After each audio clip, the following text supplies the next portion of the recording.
Berdasarkan laporan dari warga yang resah karena adanya peredaran narkoba di wilayah mereka, polisi kemudian menangkap pelaku di rumahnya di Kelurahan Punggaloba, Kota Kendari. Saat digeledah, polisi menemukan 26 paket kecil sabu siap edar, puluhan plastik bening, timbangan digital, dan ponsel. Pelaku mengaku mendapatkan barang haram tersebut dari seseorang yang dikenalnya melalui media sosial.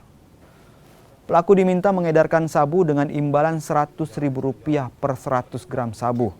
Kini tersangka menjalani pemeriksaan di Polresta Kendari dan terancam pidana 5 tahun penjara. Tim kami melakukan penggerebekan dan penangkapan. Jadi jumlah barang bukti yang disita tertinggal 26 paket atau 26 saset. Jadi dari keterangan saudara AF ini bahwa barang haram tersebut diambil melalui tempelan juga diarahkan oleh saudara D. Ya, saat ini kami masih mendalami keberadaan dan siapa sih sebenarnya saudara D ini. Bila kami memperoleh bukti-bukti yang cukup, maka saudara D ini akan kami kejar untuk kita lakukan juga proses penyidikan lebih lanjut.